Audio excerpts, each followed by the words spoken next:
அமரர் கல்கியின் சிவகாமியின் சபதம் பாகம் 4 15ஆம் அத்தியாயம். குலச்சிறையார். சென்ற அத்தியாயத்தில் கூறியபடி மாமல்ல சக்கரவர்த்தி படையுடன் புறப்பட்டுச் சென்று 3 தினங்கள் ஆயின. காஞ்சி மாநகரத்தின் வீதிகள் வழக்கமான கலகலப்பு இல்லாமல் வெறிச்சென்று கிடந்தன. பட்டணமே தூங்கி வழிந்து கொண்டிருந்தது. வழக்கத்துக்கு மாறான அந்த பகல் தூக்கத்தை கலைத்து கொண்டு காஞ்சி நகர் வீதிகளில் ஒரு ரதம் கடகடவென்ற சத்தத்துடன் அதிவேகமாக பிரயாணம் செய்து திருநாவுக்கரசர் மடத்தின் வாசலில் வந்து நின்றது. ரதத்தை ஓட்டி வந்தவன் வேறு யாருமில்லை, நம் பழைய நண்பன் கண்ணபிரான்தான். ரதத்திலிருந்து நாம் இதுவரையில் பார்த்திராத புது மனிதர் ஒருவர், இளம் பிரயாயத்தினர் இறங்கினார்.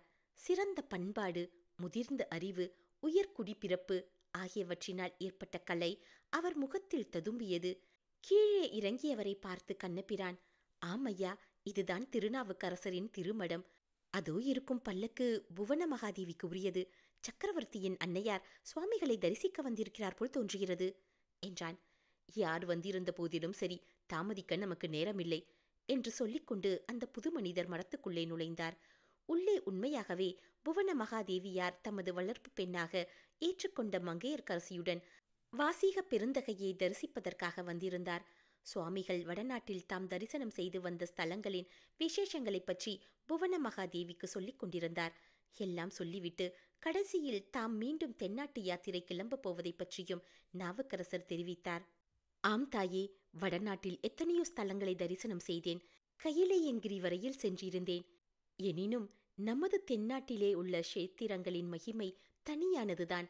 நமது ஏகாம்பரநாதர் ஆலயத்துக்கு இணையான ஆலயம் வேறு எங்கும் இல்லை. நமது திருத்தில்லை, திருவையாறு, திருவானைக்கா முதலிய க்ஷேத்திரங்களுக்கு இணையான க்ஷேத்திரமும் வேறு எங்கும் கிடையாது. மறுபடியும் தென்னாடு சென்று அந்த ஸ்தலங்களை எல்லாம் மீண்டும் தரிசித்து விட்டு வர எண்ணி இருக்கிறேன். நாளைக்கு புறப்படப் போகிறேன். இப்படி அவர் சொல்லிக் கொண்டிருந்த போது மடத்தின் வாசலில் ரதத்திலிருந்து இறங்கிய இளைஞர் உள்ளே வந்தார். பயபக்தியுடன் சுவாமிக்கும் புவன மகாதேவிக்கும் வணக்கம் செலுத்தினார். நீ யார் அப்பனே? எங்கு வந்தாய் என்று நாவுக்கரசர் கேட்ட குரலில் சிறிது அதிருப்தி தொனித்தது. அந்த குறிப்பை தெரிந்து கொண்ட இளைஞர் கைகூப்பி நின்ற வண்ணம், சுவாமி, மன்னிக்க வேண்டும். சக்கரவர்த்தியின் அன்னையார் இவ்விடம் விஜயம் செய்திருப்பது தெரிந்தும் முக்கிய காரியத்தை முன்னிட்டு பிரவேசித்தேன். அடியேன் வராக நதிக்கரையிலிருந்து வருகிறேன். அங்கே நெடுமாற பாண்டியர் கடுமையான தாபஸ்வரத்தினால் பீடிக்கப்பட்டிருக்கிறார். வைத்தியர்களின் ஔஷதங்களினால் மட்டும் அவரை குணப்படுத்த முடியாதென்று கருதி தங்களிடம் இருந்து திருநீறு வாங்கி கொண்டு போக வந்தேன். மன்னிக்க வேண்டும் என்று திருநாவுக்கரசரை பார்த்து கூறிவிட்டு புவன மகாதேவியின் பக்கம் திரும்பி, தேவி, தாங்களும் க்ஷமிக்க வேண்டும் என்றார். அப்போது தேவி, அப்பனே, நீ ரொம்ப வினயமுள்ளவனாய் இருக்கிறாய். ஆனால் சுவாமிகள் முதலில் கேட்ட கேள்விக்கு நீ மறுமொழி சொல்லவில்லையே. நீ யார் என்று கேட்க, பதற்றத்தினால் மறந்துவிட்டேன் தேவி. பாண்டிய நாட்டில் மணர்மேற்குடி என்னும் கிராமத்தில் பிறந்தவன். என் பெயர் குலச்சிறை. படையுடன் கிளம்பிய பாண்டிய குமாரருக்கு ஓலை எழுதவும் படிக்கவும் உதவியாயிருக்குமாறு என்னை நியமித்து மதுரை மன்னர் அனுப்பி வைத்தார் என்றான் அந்த இளைஞன். நோய்வாய்ப்பட்ட பாண்டிய குமாரரை வராக நதிக்கரையில் ஏன் வைத்திருக்க வேண்டும் என்று தேவி மீண்டும் கேட்டார். ரொம்ப கடுமையான ஜுவரம் தேவி. இந்த நிலையில் அவர் பிரயாணம் செய்யக்கூடாது என்பது வைத்தியரின் அபிப்பிராயம். கொஞ்சம் குணப்பட்டதும் இவ்விடத்துக்கு அழைத்து வந்து விடுகிறோம். அரண்மனைக்கு வந்து செய்தி சொல்லிவிட்டு போக எண்ணினேன்.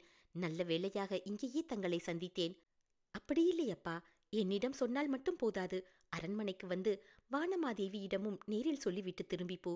பாவம், அவள் மிக கவலைப்பட்டு கொண்டிருக்கிறாள் என்று புவன மகாதேவி சொல்லிக்கொண்டே எழுந்து, சுவாமி, போய் வருகிறேன், விடை கொடுங்கள் என்றார். புவன மகாதேவியுடன் மங்கையர்க்கரசி எழுந்து சென்றாள். குலச்சிறை உள்ளே வந்தது முதல் அவனுடைய முகத்தை அடிக்கடி உற்று பார்த்து கொண்டிருந்தவள் இப்போது வெளியேறும் முன்னர் கடைசி முறையாக ஒரு தடவை பார்த்தாள். அப்போது குலச்சிறையும் அவளை பார்க்க நேர்ந்தது. இருவருடைய முகங்களிலும் கண்களிலும் ஏதோ பழைய ஞாபகத்தின் அறிகுறி தோன்றலாயிற்று. பெண்ணரசிகள் இருவரும் போன பிறகு திருநாவுக்கரசர், அப்பனே, எல்லாம் என்னையாலும் எம்பெருமான் செயல்.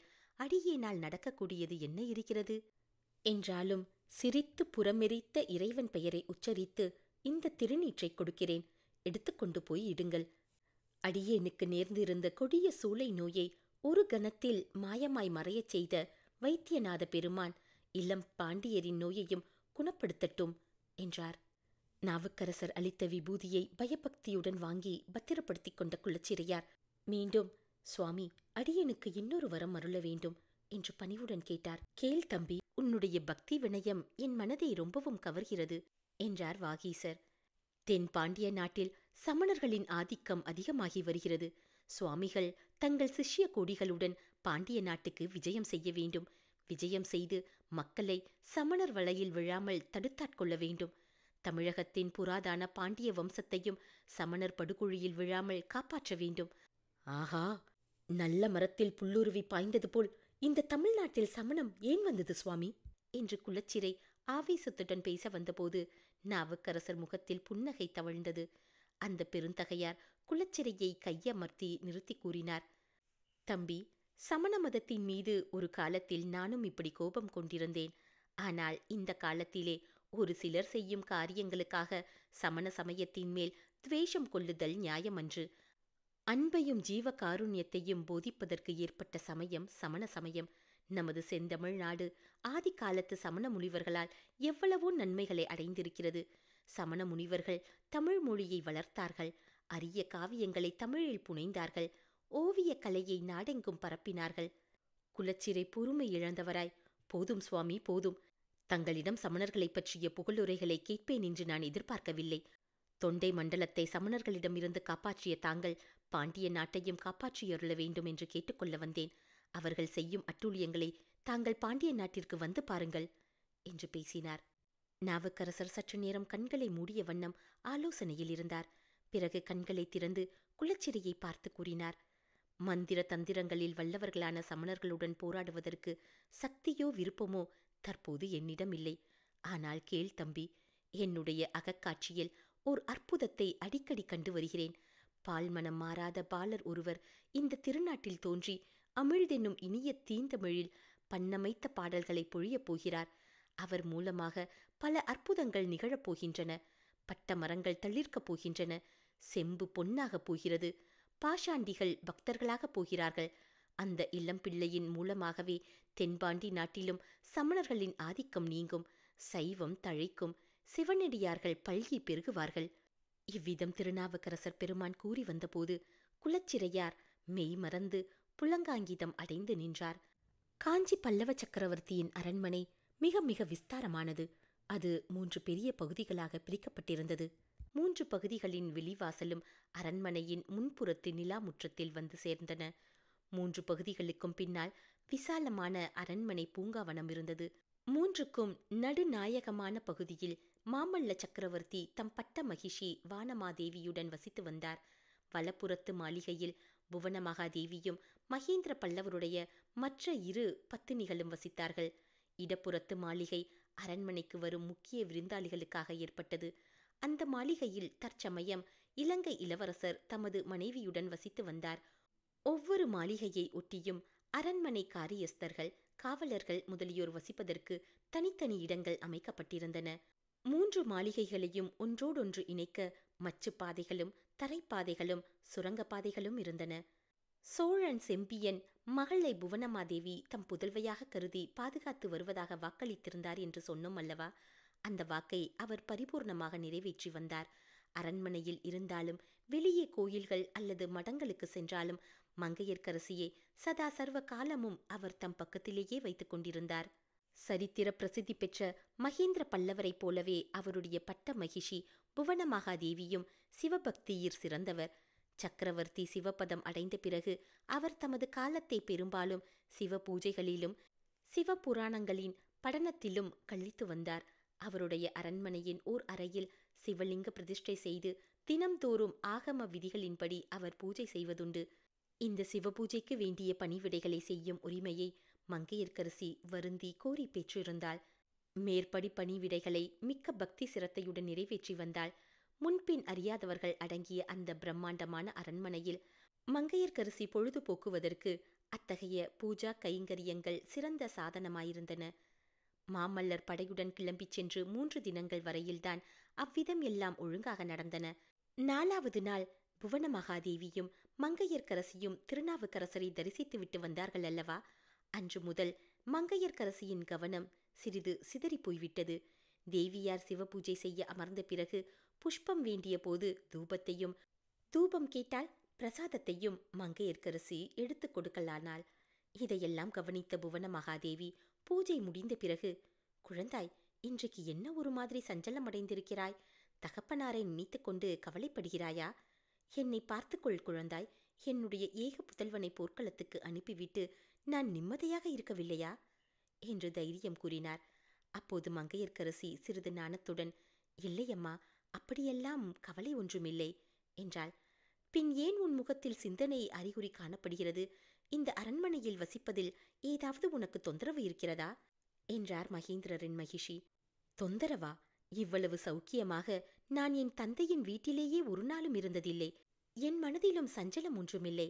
நாவுக்கரசர் பெருமானோடு தாங்கள் வார்த்தையாடி கொண்டிருக்கையில் வாலிபர் ஒருவர் வந்தாரல்லவா, அவரை எங்கேயோ ஒரு முறை பார்த்த ஞாபகம் இருக்கிறது. அதையொட்டி சில பழைய ஞாபகங்கள் வந்தன. வேறொன்றும் இல்லையம்மா என்று மங்கையர்க்கரசி கூறினாள். 16ஆம் அத்தியாயம். அரண்மனை பூங்கா. திருநாவுக்கரசரின் மடத்தில் குலச்சிறையாரை மங்கையர்க்கரசி பார்த்து ஏறக்குறைய ஒரு வாரமாயிற்று.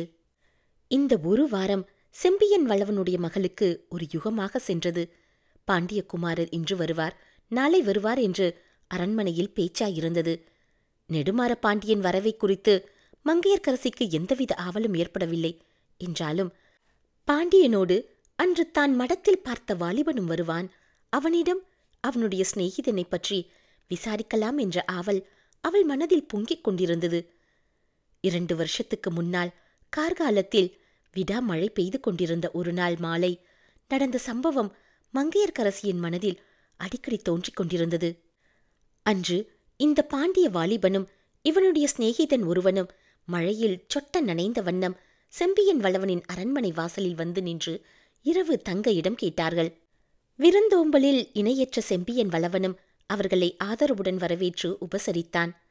வந்த இளைஞர்கள் இருவரும் தங்களை வர்த்தகர்கள் என்று சொல்லிக் கொண்டார்கள். சிரிக்க சிரிக்க குதூகலமாய் பேசினார்கள். அப்புராதான சோழ அரண்மனையில் அன்று வெகுநேரம் வரை ஒரே கோலாகலமாயிருந்தது. மங்கையர்க்கரசியின் தந்தை அவளிடம் ரகசியமாக, இவர்கள் வர்த்தகர்கள் என்று சொல்லிக் கொள்கிறார்கள் அல்லவா, வெறும் பொய். நான் சொல்கிறேன் கேள், இவர்கள் மாறு வேடம் பூண்ட பெரிய குலத்து ராஜகுமாரர்கள் என்று சொன்னார். இது மங்கையர்க்கரசிக்கும் மகிழ்ச்சி தந்தது. ஏனெனில் அந்த இளைஞர்களிலே ஒருவன் தன்னுடைய உள்ளத்தை எப்படியும் மெல்ல மெல்ல கவர்ந்து கொண்டிருப்பதை அவள் உணர்ந்தாள். மறுநாள் உதயமானதும் இளைஞர் இருவரும் பிரயாணமாயினர். ஆனால் போவதற்கு முன்னால் அவர்களில் ஒருவன், அதாவது குலச்சிறையின் சிநேகிதன், மீண்டும் ஒரு நாள் திரும்பி வருவோம் என்று உறுதி கூறியதோடு மங்கையர்க்கரசியிடம் நயன பாஷையில் அந்தரங்கமாகவும் சில விஷயங்களை சொன்னான். இந்த சம்பவத்தைப் பற்றி சில நாள் வரையில் தந்தையும் மகளும் அடிக்கடி பேசிக் கொண்டிருந்தார்கள். பிறகு வெறும் கனவு என்று எண்ணி மறந்தார்கள். அப்போது மங்கையர்க்கரசியின் மனம் கவர்ந்த அதே சுந்தர புருஷன்தான் இப்போது சில நாளாக அவளுடைய பயங்கர கனவிலே தோன்றிக் கொண்டிருந்தவன். எனவே தாய் தந்தையின் பாதுகாப்பற்ற அந்த அனாதை பெண் இப்போது பெரிதும் பரபரப்பு கொண்டிருப்பதில் வியப்பு ஒன்றும் இல்லையல்லவா? ஒரு வாரத்திற்கு பிறகு ஒரு நாள் காஞ்சி அரண்மனை அல்லோல கல்லோலப்பட்டது. நெடுமாற பாண்டியன் அவனுடைய பரிவாரங்களுடன் காஞ்சிக்கு வந்துவிட்டதாக மங்கையர்க்கரசி அறிந்தாள்.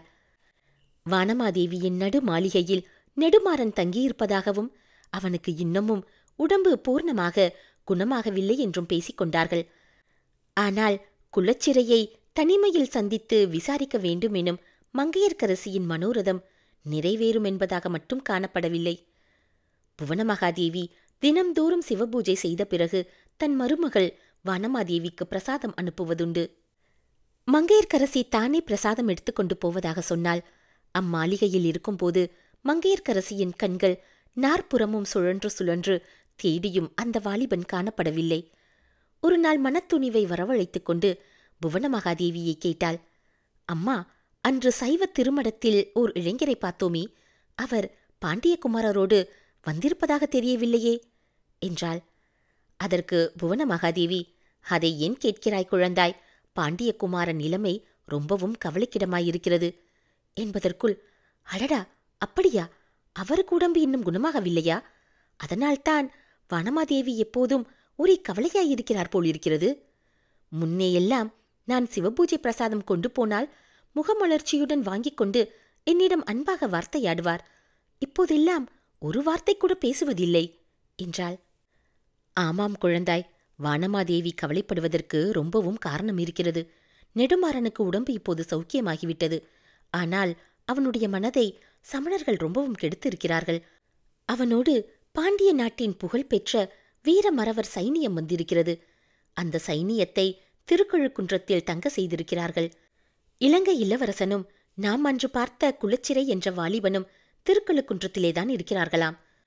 குழந்தாய், விபரீதம் ஒன்றும் நேராதிருக்க வேண்டுமே என்று அம்பிகை பாகனை அல்லும் பகலும் பிரார்த்தனை செய்து கொண்டிருக்கிறேன்.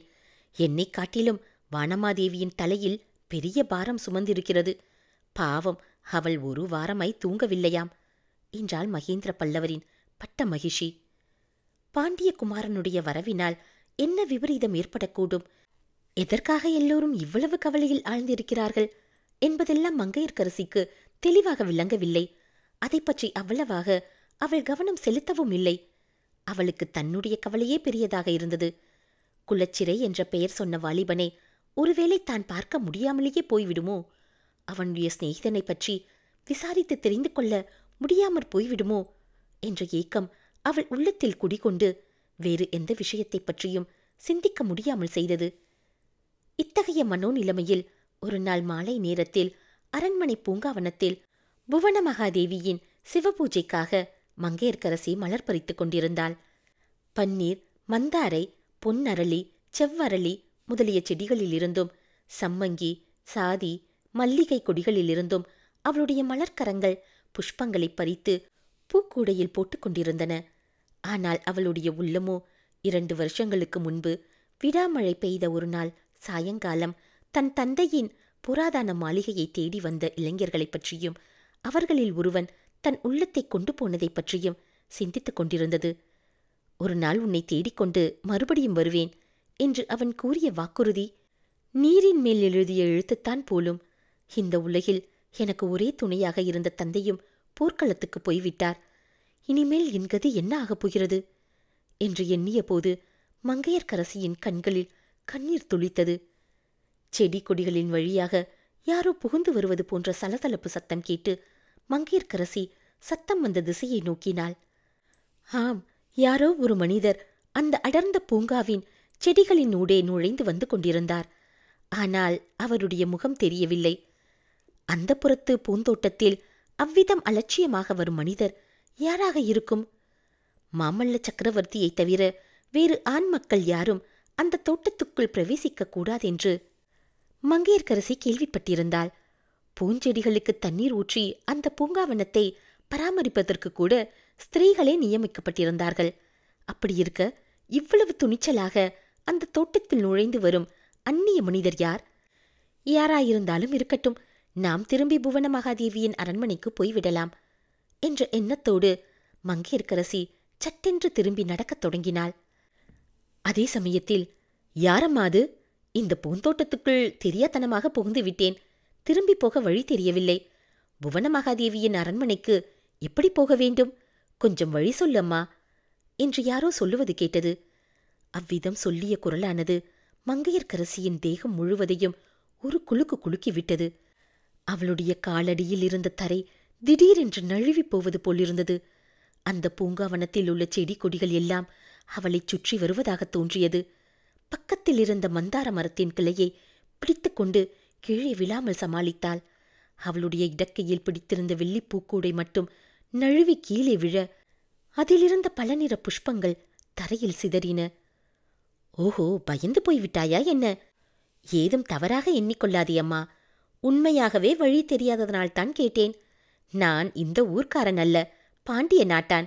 வானமாதேவியின் மாளிகை எந்த திசையில் இருக்கிறது என்று சொன்னால் போதும், போய்விடுகிறேன். இந்த தோட்டத்தில் வேறு யாருமே காணப்படாமையால் உன்னை கேட்கும்படி நேர்ந்தது. நீ யார் என்று கூட எனக்கு தெரியாது என்று அந்த மனிதன் சொல்லி வந்தபோது மங்கையர்க்கரசிக்கு பூரண தைரியம் வந்துவிட்டது. சட்டென்று தான் பிடித்திருந்த செடியின் கிளையை விட்டுவிட்டு திரும்பி பார்த்தாள். அவள் நினைத்தது தவறாக போகவில்லை. ஆம், அவன்தான். அன்றொரு நாள் விடாமழை பெய்த இரவு தன் தந்தையின் வீட்டுக்கு அதிதியாக வந்து தன் உள்ளம் கவர்ந்து சென்ற கள்வன்தான். மங்கையர்க்கரசியின் அதிசயத்தைக் காட்டிலும் பாண்டியகுமாரனுடைய அதிசயம் பன்மடங்கு அதிகமாயிருந்தது. ஆ என்ற சத்தத்தைத் தவிர வேறொரு வார்த்தையும் அவன் வாயிலிருந்து வரவில்லை. பேச நா எழாமல் இருவரும் ஒருவர் முகத்தை ஒருவர் அடங்கா அதிசயத்தோடும் ஆர்வத்தோடும் பார்த்து கொண்டு கை தேர்ந்த சிற்பி அமைத்த கற்சிலைகள் போல் சற்று நேரம் நின்று கொண்டிருந்தார்கள். கடைசியாக பாண்டியகுமாரன் உணர்ச்சியாலும் வியப்பாலும் கம்மிய குரலில், "பெண்ணே, உண்மையாக நீதானா? செம்பியன் வல்லவன் மகள் மங்கையர்க்கரசிதானா? அல்லது இதுவும் என் சித்த பிரம்மையா?" என்றான். மங்கையர்க்கரசி மறுமொழி சொல்ல விரும்பினாள். ஆனால் வாயிலிருந்து வார்த்தை ஒன்றும் வரவில்லை. கண்ணிலிருந்து கண்ணீர்தான் வந்தது. உடனே பாண்டியகுமாரன் அளவில்லாத ஆர்வத்துடன் அவள் அருகில் வந்து, "பெண்ணே, இது என்ன? ஏன் உன் கண்களில் கண்ணீர் பெருகுகிறது? ஏதேனும் நான் பெரிய பிசகு செய்துவிட்டேனா? என்ன செய்துவிட்டேன்?" என்று பரபரப்புடன் வினவினான். மங்கையர்க்கரசி விம்மலுக்கிடையில், "ஐயா, அந்த துரதிருஷ்டம் பிடித்த மங்கையர்க்கரசி நான்தான்" என்றாள். "ஏன் இப்படி மனம் நொந்து பேசுகிறாய்? ஏன் இப்படி கண்ணீர் விடுகிறாய்? கொஞ்சமும் எதிர்பாராத விதமாய் உன்னை இங்கே பார்த்ததும் எனக்கு சொல்ல முடியாத சந்தோஷம் உண்டாயிற்று. பிறவி குருடன் கண் பெற்றது போன்ற மகிழ்ச்சி அடைந்தேன். கடல் கடைந்த தேவர்கள் அமிர்தம் எழக் கண்டதும் அடைந்த ஆனந்தத்தை நானும் அடைந்தேன். எவ்வளவோ மனக்குழப்பத்திலும் கவலையிலும் ஆழ்ந்திருந்தவன் உன்னை கண்டதும் அவையெல்லாம் மறந்து ஒரு கணம் எல்லையற்ற குதூகலம் அடைந்தேன். ஆனால் உன்னுடைய விம்மலும் கண்ணீரும் அந்த மகிழ்ச்சியை எல்லாம் போக்கி என்னை மறுபடியும் சோகக் கடலில் மூழ்கடித்து விட்டது. உனக்கு என்ன துயரம் நேர்ந்தது? ஏன் உன்னை தூரதிருஷ்டக்காரி என்று சொல்லிக் கொள்கிறாய்? உன் துயரத்துக்கும் தூரதிருஷ்டத்துக்கும் நான் எந்த விதத்திலாவது காரணமானேனா? ஏற்கனவே நான் பெரிய மனத்தொல்லைகளுக்கும் சங்கடங்களுக்கும் ஆளாகி இருக்கிறேன். அவ்வளவுக்கும் மேலே உனக்கு எந்த விதத்திலாவது துன்பம் கொடுத்திருப்பேனானால் இந்த வாழ்க்கைதான் என்னத்திற்கு? உயிரையே விட்டுவிடலாம் என்று தோன்றுகிறது. இவ்வாறு நெடுமாறன் உண்மையான உருக்கத்தோடு சொல்லி வந்தபோது பேதை பெண்ணாகிய மங்கையர்க்கரசி பலமுறை குறுக்கிட்டு பேச விரும்பினாள். என்றாலும் அதற்கு வேண்டிய தைரியம் இல்லாதபடியால் விம்மிக்கொண்டே சும்மா நிற்க வேண்டியதாயிற்று. கடைசியில் பாண்டியகுமாரன் உயிர் விடுவதைப் பற்றி பேசியதும் அவளுக்கு எப்படியோ பேசுவதற்கு தைரியம் ஏற்பட்டு, "ஐயோ, தங்களால் எனக்கு எந்தவித கஷ்டமும் ஏற்படவில்லை" என்றாள். "அப்படியானால் என்னை பார்த்ததும் நீ கண்ணீர் விடுவதற்கும் விம்மி அழுவதற்கும் காரணம் என்ன? 2 வருஷ காலமாக உன்னை மறுபடி எப்போது பார்க்கப் போகிறோம் என்று ஓயாமல் சிந்தித்துக் கொண்டிருந்தேன். மீண்டும் உன்னை சந்திக்கும்போது சந்தோஷத்தினால் உன் முகம் எப்படி சூரியனைக் கண்ட செந்தாமரை போல் மலரும் என்று கற்பனை செய்து சந்தோஷப்பட்டுக் கொண்டிருந்தேன். ஆனால் அதற்கு நேர்மாறாக என்னை பார்த்ததும் உன் முகம் அஸ்தமன அரக்கனைக் கண்ட தாமரை போல் வாடி குவிந்தது. உன் கண்களும் கண்ணீர் பெருக்கின. ஏன் அப்படி?" பாண்டியகுமாரனுடைய கேள்விக்கு மறுமொழி சொல்லாமல் மங்கையர்க்கரசி, "ஐயா, தாங்கள் சொன்னது உண்மைதானா? என்னை தாங்கள் அடியோடு மறந்துவிடவில்லையா? என்னை மறுபடியும் சந்திக்கும் உத்தேசம் தங்களுக்கு இருந்ததா?" என்று கேட்டாள். "அதை பற்றி உனக்கு ஏன் சந்தேகம் ஏற்பட்டது? மீண்டும் உன்னை சந்திப்பதற்குரிய சந்தர்ப்பத்தை ஓயாமல் எதிர்பார்த்து கொண்டிருந்தேன். கடைசியில் அந்த சந்தர்ப்பம் கிடைத்தது. மதுரையிலிருந்து இந்த நகரத்துக்கு வரும் வழியில் அன்றொரு நாள் விடாமழை பெய்த இரவில் எனக்கு அடைக்கலம் தந்த செம்பியன் வல்லவன் மாளிகையை அடைந்தேன். அந்த மாளிகை பூட்டிக் கிடந்ததை பார்த்ததும் எனக்குண்டான ஏமாற்றத்தை சொல்ல முடியாது. உலகமே இருளடைந்து விட்டதாக எனக்கு தோன்றியது. அப்புறம் குலச்சிறை உன்னை இந்த நகரில் பார்த்ததாக சொன்ன பிறகு கொஞ்சம் மன அமைதி உண்டாயிற்று" என்றான் நெடுமாறன். "ஆஹா, அவர் வந்து சொன்னாரா? அப்படியானால் தாங்களும் பாண்டியகுமாரரிடம் உத்தியோகத்தில் இருக்கிறீர்களா?" என்று மங்கையர்க்கரசி கேட்டாள். நெடுமாறனுடைய முகத்தில் ஒரு கணம் மர்மமான புன்னகை தோன்றி மறைந்தது. தான் இன்னான் என்பதை மங்கையர்க்கரசி இன்னமும் தெரிந்து கொள்ளாமலேயே பேசுகிறாள் என்பதை அப்போதுதான் அவன் உணர்ந்தான். அந்த தவறுதலை இன்னமும் நீடிக்கச் செய்வதில் அவனுக்கு பிரியம் ஏற்பட்டது. "ஆம், பாண்டியகுமாரரிடம்தான் நானும் உத்தியோகத்தில் அமர்ந்திருக்கிறேன். அதை பற்றி உனக்கு ஒன்றும் ஆட்சேபமில்லையே?" என்று கேட்டான். மங்கையர்க்கரசி, "எனக்கு என்ன ஆட்சேபம்? தாங்கள் நல்ல பதவியில் இருந்தால் எனக்கு சந்தோஷம்தானே.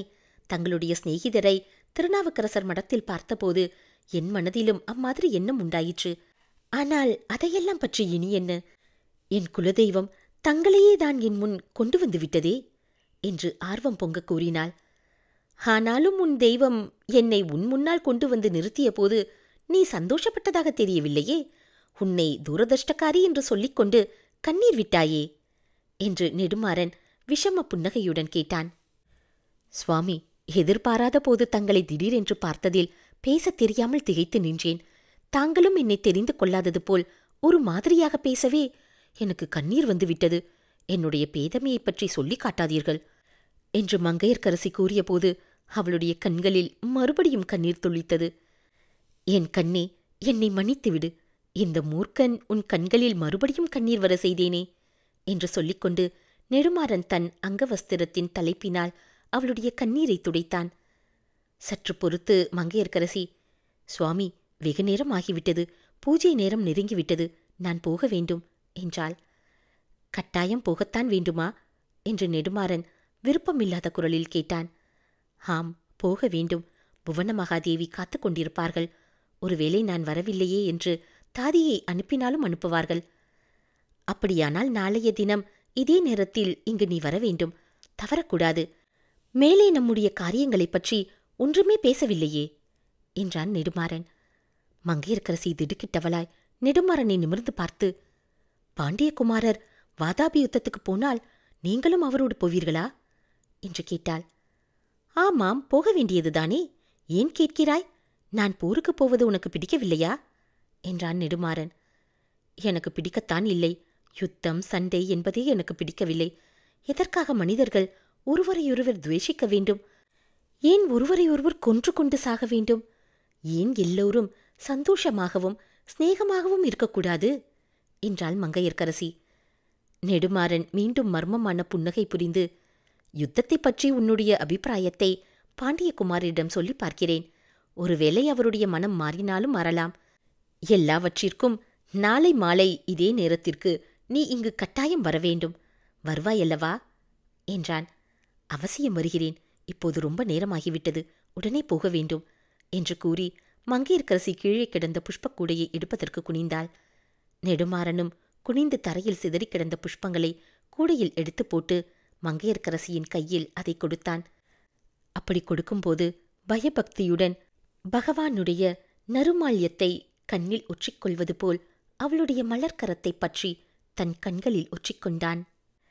மெய் சிலிர்ப்பு அடைந்த மங்கையர்க்கரசி பலவந்தமாக தன் கையை நெடுமாறனுடைய பிடியிலிருந்து விடுவித்துக் கொண்டு புவன மகாதேவியின் அரண்மனையை நோக்கி விரைந்து நடந்தாள்.